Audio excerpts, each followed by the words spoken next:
in with the Overview and Media News package for today, Monday 26th November 2018. In our lead stories, nationally, duty-free allowance on food items and non-commercial imports from December 1st to December 31st, 2018, and an NCD Prevention Action Plan and National Weight Loss Campaign to be launched here on Nevis.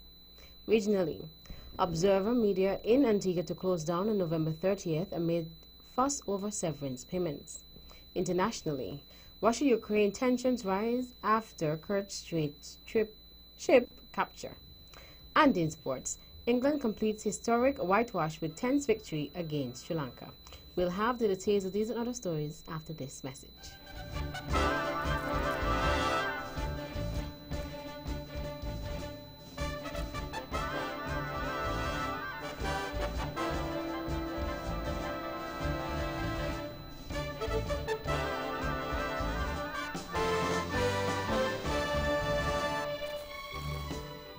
Another look. Different from how you've seen it before. Another look. Takes an in-depth look into business, politics, science, technology, religion, and more. Another look. Featuring documentaries from the BBC, regional features, and local ones too. Another look. Every Monday at 3 p.m. on the Eastern Caribbean's powerhouse, Vaughan.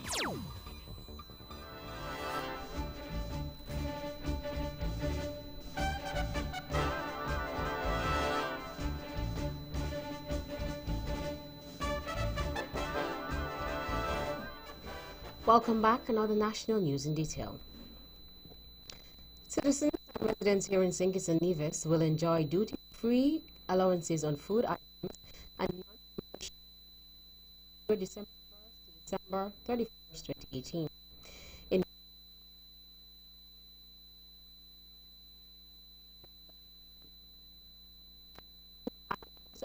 first, 400 free duties and taxes.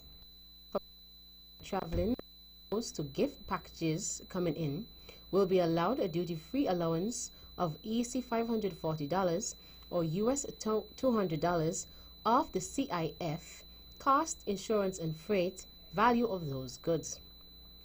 The duty-free allowances announced by the Prime Minister complements the two discounted value-added tax VAT rate days planned for Friday, December 14th and Thursday, December 20th, 2018. On those designated days, all VAT-registered businesses will charge VAT at the rate of 5% on the sale of goods only. All tangible items that are presently subject to 17% VAT will qualify for the discount VAT rate. For vehicle purchases, VAT will be exempt on the first EC $50,000, with VAT at the standard 17% charge thereafter. Non-tangible items, such as the supply of professional services, will continue to be subject to the 17% VAT rate. Services such as legal fees, restaurant supplies, rent, tickets for the game of chance, lottery, raffles, top-ups, and phone cards will not have VAT-reduced rates. An NCD Prevention Action Plan and National Weight Loss Campaign will be launched here on Nevis on Tuesday, 27th November 2018. The campaign is being spearheaded by the Fit Wellness Center in collaboration with the Ministry of Health.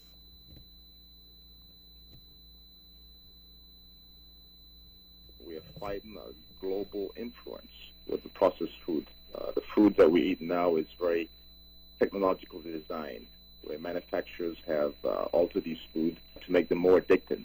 So they're sort of engineered for addiction and less on nutrition. And so we are really fighting an addiction. And so we have to change that message. And so we intend to do that with this campaign. So much of the implementation is going to deal with providing those people who are interested in changing their lifestyle with the support they need, with information, with health tips, with diet plans. We have a team of doctors that has been specifically assembled, dedicated to providing support. A special website is set up, an application is set up to provide support for those people who would sign up and participate in the weight loss campaign.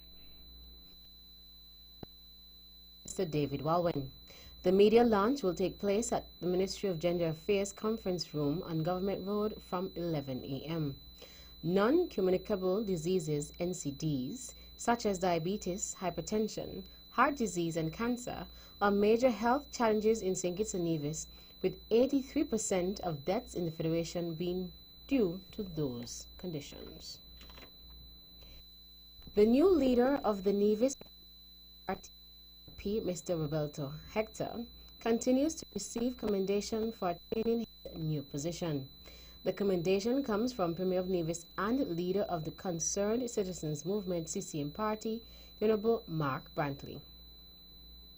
Frankly, when we look at the membership, I don't think the people of Nevis will be fooled. I think this is now old NRP and new NRP. It is clearly two sides to the same coin, and I believe that people will see it for what it is. When we look at the membership, we know where they have always stood in the past, and we expect that that is where they stand now.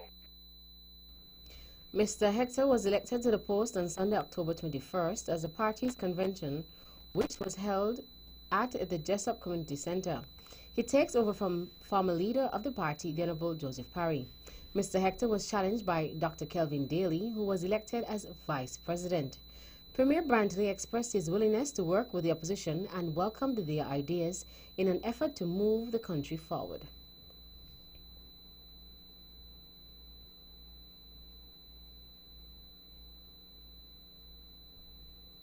Democracy requires opposition, and there's no difficulty with that. We recognize that, and I will ensure that we continue to be here in government so we can continue to talk to him in opposition and ensure that he, whatever ideas he has in opposition, he can continue to bring them to the fore. So we congratulate him and wish him all the very best. Premier of Nevis, Honorable Mark Brantley. The Nevis Reformation Party lost the 2017 elections to the Concerned Citizens Movement Party 4 seats to 1. Following the Minimum Wage Advisory Committee's first meeting on Tuesday, November 13th, questions regarding the mandates of the committee have been raised. The committee is comprised of 30 nominated persons representing government, the private sector, and civil society. The formation is guided by the Labor Minimum Wage Act Chapter 18.19, which makes provisions for a consultative approach to be adopted when revisions to the minimum wage are being considered. The VON Newsline contacted Senior Minister and Minister of Labor, the Honorable Vance Amory, who provided this explanation of the committee. The intent of the Minimum Wage Advisory Committee is to act and do its discussions on the minimum wage based on the provisions of the St. Christopher Nevis Labor Minimum Wage Act. And the rationale for it is to provide guidance to the minister and to the government on what should be, what could be the minimum wage per hour or per week, whichever is calculated and used to be paid to workers in the lowest level of employment in St. Kitts and Nevis.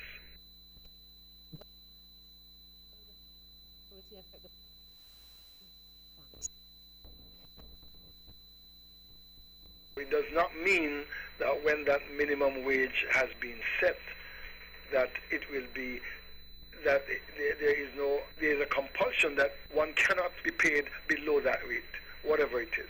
At present, the minimum wage is $9 per hour, but other people, laborers, some of those people get paid higher than the minimum wage. So this is really the base below which no one is to be paid in St. Kitts and Nevis. So this is to give us a guidance, and this guidance will be to both people in the public sector, that is government workers, but it will also be for the private sector as well. The Honorable Vance Amory. According to the Labour Minister, the committee should seek to look at all of the benchmarks and economic conditions in the country, characteristics of minimum wage earners, and advise government on how lower earners in SKN could live in a decent quality of life. St. Kitts and Nevis's honorary consul to France, Miss Shauna Lake, has been bestowed the Order of National Merit by the government of France. She was honored for the sterling and exemplary service she has provided in the government of France since being appointed as honorary consul in 2012. In an impressive and significant ceremony, the honorary consul of France to St. Kitts and Nevis, Ms. Shauna Lake, was bestowed with the very prestigious honor of the Order of National Merit by the Governor of France. The Medal of Honor was presented to Ms. Lake by His Excellency Mr. Philippe Ardanaz, Ambassador of France to St. Kitts and Nevis and the other OECS member states, who is resident in St. Lucia. Ambassador Ardanaz had flown in specifically to present the medal from the French government. The ceremony took place at the Spice Mill restaurant located on Conkleshell Beach on St. Kitts and was attended by close family and friends of Miss Lake, as well as His Excellency Sir S.W. Tapley Seaton, Governor General of St. Kitts and Nevis. Police on St. Kitts are investigating a shooting incident which has left one man receiving injuries. Reports have indicated that 38-year-old Joma Rollins of St. Paul's was shot on Friday, 23rd November at about 9 p.m. According to a police communique, Rollins and another person were sitting on the back steps of a house when an unknown assailant began shooting at them. Rollins was shot in the leg and was transported to the JNF hospital via the emergency medical services, where he was treated for his injury and discharged. Members of the crime scene unit visited and processed the scene. Items of evidential value were taken into police custody. The police are making an appeal to anyone who might have any information in relation to this incident to call the Violent Crimes Unit VCU or their nearest police station. Investigations into the matter are ongoing. A road show promoting the concept of safe schools and the implementation of the Model Safe School Program MSSP in the Caribbean began today, Monday, 26 November, here in St. Kitts and Nevis. The week-long Model Safe Schools Roadshow will take the format of a school assembly and will share the message around school safety with the students. Senior Assistant Secretary in the Ministry of Education, Dr. Tricia Esdale, said that the MSSP Roadshow was developed to target the youth and how they respond to and in disaster situations. The selected schools are Washington Archibald High, Tyrrell Williams Primary, and the Dieppe Bay Primary Schools from 26 to 28 November, respectively, on St. Kitts, and the Charlestown and Gingerland Secondary Schools on Nevis on the 29th and 30th November. The MSSP project is being executed by Caribbean Disaster Emergency Management Agency, CDEMA, through its coordinating unit in collaboration with the Ministry of Education. Funding for the implementation of the project is provided by the Caribbean Development Bank, CDB, through a grant under the African, Caribbean, Pacific, European Union.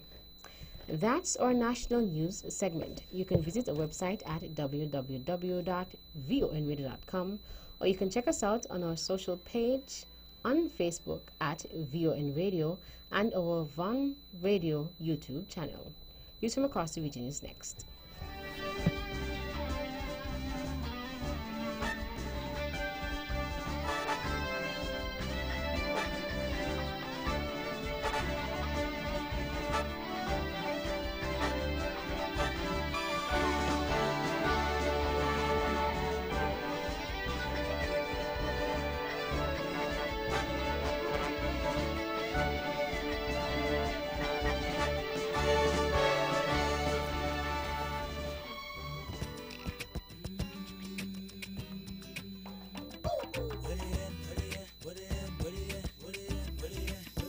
That's right.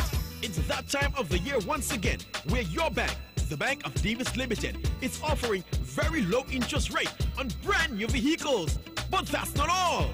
We are offering a discounted bill of sale and your insurance permit will be covered. So visit us today or just dial 869-469-5564 and speak to our very experienced lenders. My bank, your bank, our bank. The Bank of Nevis Limited, improving the quality of life.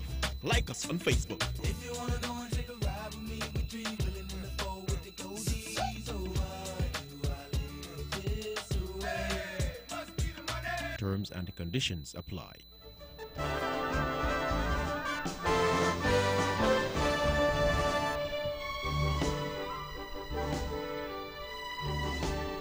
Welcome back. Another regional news in detail out of Antigua. Approximately 60 employees of the Observer Media Group, OMG, in Antigua and Barbuda were informed earlier this month that the company will cease all operations on November 30th, 2018, which has now resulted in some controversy over severance payments. The Observer Media Group has been plagued with financial issues and litigation since the death of its two founders, brothers Samuel Fergie Derrick and Winston Derrick. Earlier this year, OMG's Chief Operating Officer, Darian Derrick, announced a private placement of 45% of all issued shares in the group companies.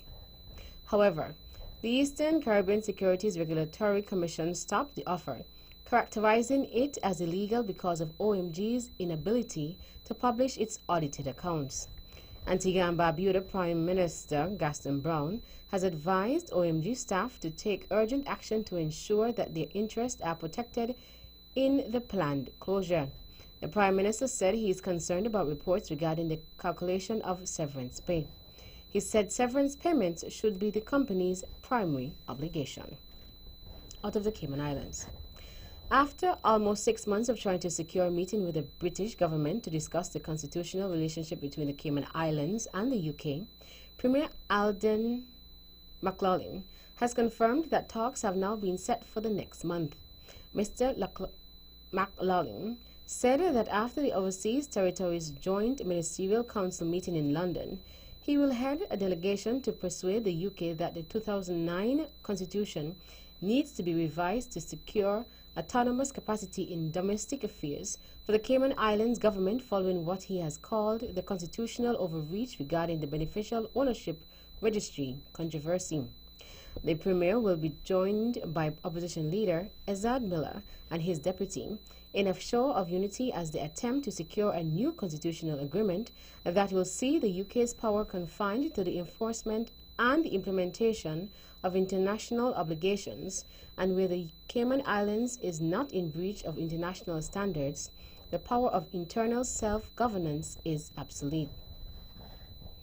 In a statement to the Legislative Assembly last Thursday, McLaughlin said that while the UK had agreed to discuss the matter, there had been considerable back and forth on how to progress the talks, and no date had been set. Out of Grenada. The newly appointed Acting Minister for Labour, Anthony Boatswain, is taking immediate action to seek a solution to resolve the dispute between the Pension Engagement Committee, PEC, and the trade unions and staff associations in Grenada in the dispute over the advance payment of pension gratuity. The Acting Minister, having been briefed, has invoked his powers under the Labour Regulation Act and has advised the disputing parties that he intends to send this dispute to an arbitration tribunal. Boatswain has written to the trade unions that represent essential service workers, the Public Workers Union, PWU, and the Grenada Technical and Allied Workers Union, TAWU, concerning a threat contained in their correspondence of Friday, November 23rd. In that correspondence, it was stated that the unions have called their members back out on strike, and it will now include strategic services of TAWU. The acting minister said he considers it prudent and advisable that the dispute be sent to an arbitration tribunal and that essential services of hospitals, electricity, telecommunications, water, and sewerage, among others, be protected and maintained in the interest of the economy and the public. And finally, the U.S. Coast Guard rescued 6 Jamaicans adrift on Friday, approximately 76 miles southwest of Tortuga, Haiti.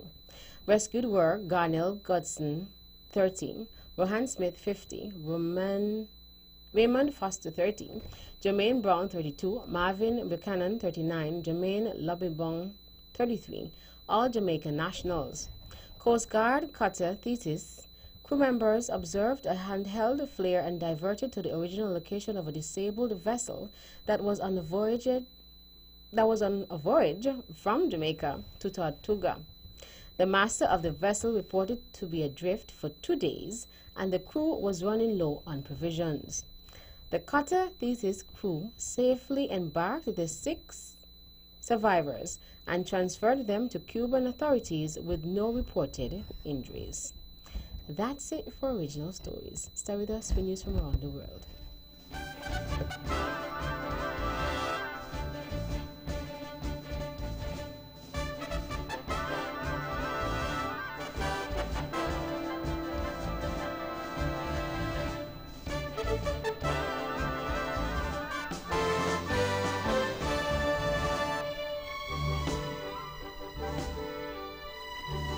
Welcome back on all the international news in detail. Ukraine's parliament is to decide whether to bring in martial law after the capture of 3 of its naval vessels by Russia. The 3 ships were sailing off the coast of Crimea, which was annexed by Russia in 2014 when they were seized.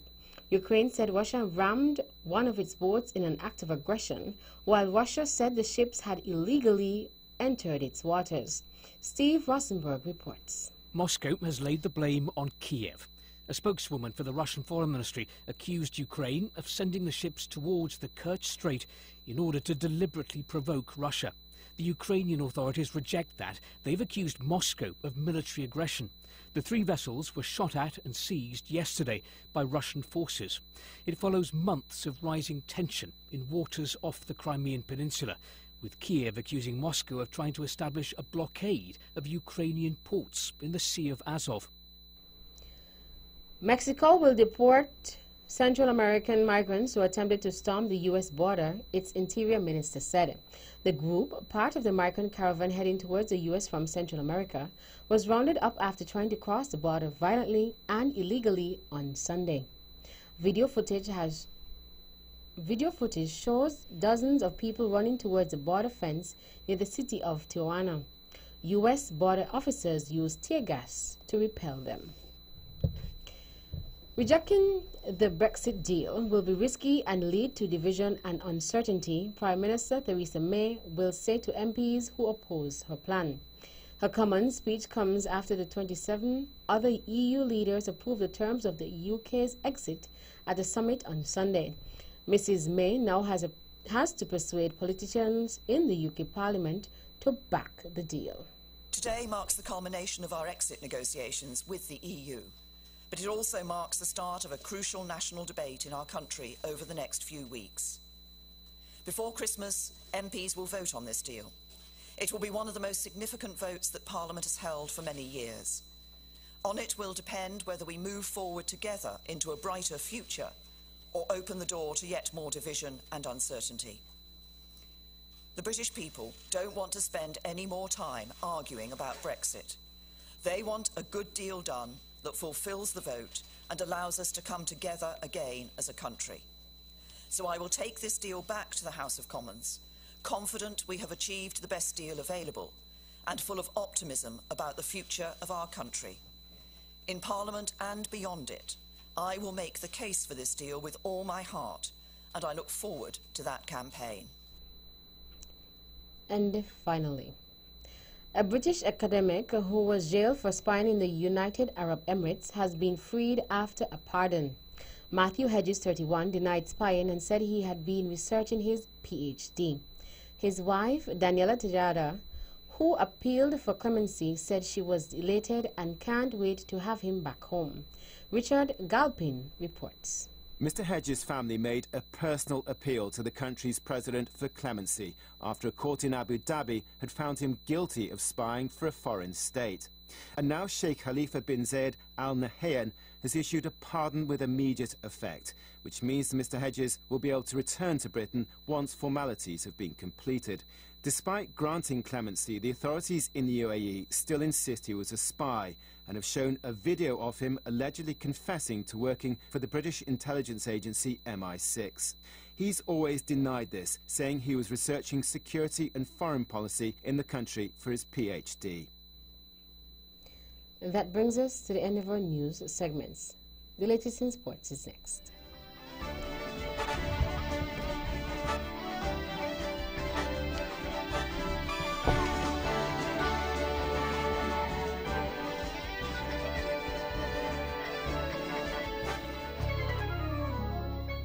You better watch out, you better not cry, 'cause CDC Insurance has a big surprise. Our months of insurance, holiday special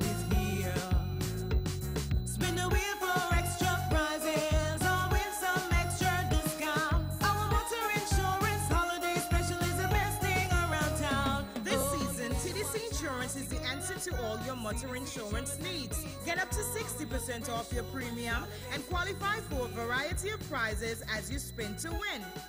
TDC Insurance, guaranteeing you peace of mind.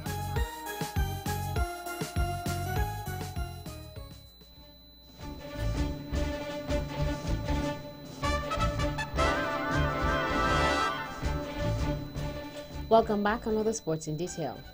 In cricket, England held their nerve to complete a first series whitewash in Sri Lanka with a tense 42-run victory in the third test in Colombo. Kusal Mendes hit a superb 86 and Roshan Silva made a fine 65 to frustrate the tourists before Jack Leach ran out Kusal to seemingly restore control. Moeen Ali struck twice to put England on the brink until a defiant last wicket stand of 58 from the hosts. But Leach snared Suranga Langmal LBW to bowl out Sri Lanka for 284.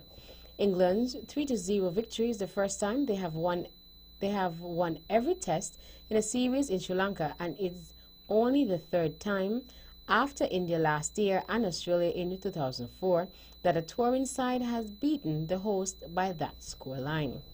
Summarize scores: England 336 and 213, Sri Lanka 240 and 284.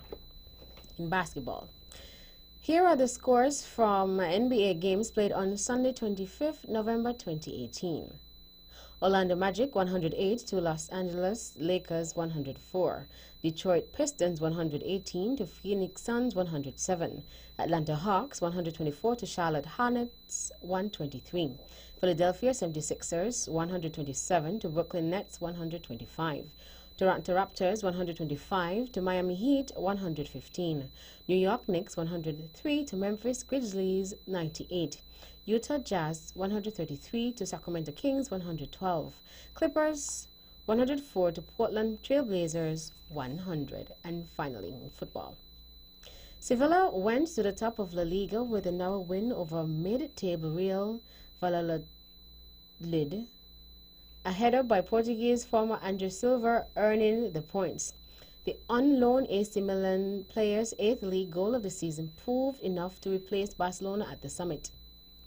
Valladolid's Turkish forward Ines Ünal had 2 goals disallowed for offside and in stoppage time forced a fine save from Thomas Vaklik. Sevilla is 1 point clear of Barcelona after 13 games. They have not been crowned champions of Spain since 1946, but are now unbeaten in 4 league games. Sevilla's next league game is away to Alaves, who are 3 points behind in 4th spot in the table on 2nd December. That's it for sports. The general weather forecast is next.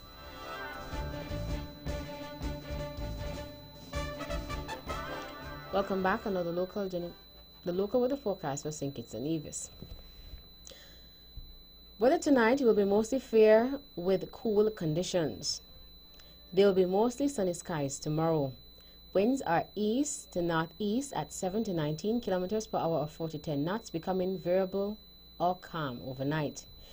There is a combination of waves and swells reaching 1.5 to 2.1 meters or 5 to 7 feet at sea. Small craft operators and sea bathers should continue to exercise caution. Sunrise tomorrow would be at 6:21 a.m. And that's how we wrap up the major news package for today, Monday, 26 November 2018. Before we go, let's take a look at the headlines once again. Nationally, duty-free allowance on food items and non-commercial imports from December 1st to December 31st, 2018. And an NCD Prevention Action Plan and National Weight Loss Campaign to be launched here in Nevis. Regionally, Observer Media in Antigua to close down on November 30th amid fuss over severance payments. Internationally, Russia-Ukraine tensions rise after Kerch Strait ship capture. And in sports, England completes historic whitewash with tense victory against Sri Lanka. On behalf of the rest of the news team, I am Tashan Tyson, wishing you a pleasant evening.